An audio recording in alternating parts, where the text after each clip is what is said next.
అందరికీ నమస్తే అండి. నాన్ వెజ్ గురించి నేను మాట్లాడితే ఒకడు నాకు కామెంట్ పెట్టిండు. నాన్ వెజ్ గురించి నువ్వు ఏం మాట్లాడకు, వానికి సపోర్ట్ చేయమని ఒకడు కామెంట్ పెట్టిండు. సిగ్గుశరం ఉందారా? వారు భారతదేశాన్ని తిట్టిండు, భారతదేశ మహిళలను తిట్టిండు, హిందూ దేవతలను తిట్టిండు. రా సన్నాశం ఉండకూడక. నేను ఒక క్రిస్టియన్ అయ్యిండి హిందూ దేవతలను తిడితే నాకే కోపం వచ్చి ఈరోజు నేను బయటకు వచ్చి మాట్లాడుతున్నారా? మీరు ఏ మొహం పెట్టుకొని మాట్లాడుతురు? దేనికి రా? మీరు నామక వాస్తవంగా నేను సనాతన ధర్మాన్ని కాపాడుతా అంటారు.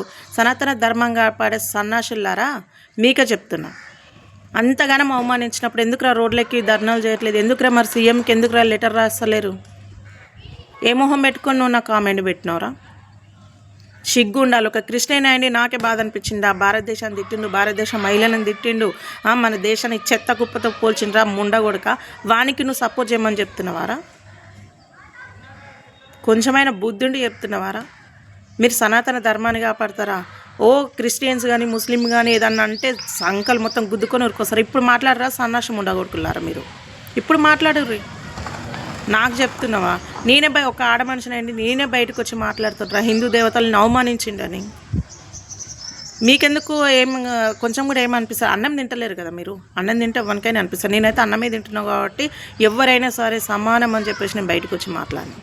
మీరు అన్నం తింటలేరు కాబట్టి సనాతన ధర్మం అని చెప్పేసి పేరు పెట్టుకొని మీరు ఆ ముసుగులో బతుకుతున్నారు. హిందూ దేవత సీతాదేవిని ద్రౌపది దేవిని అవమానించిండ్రా ముండగొడుకులారా?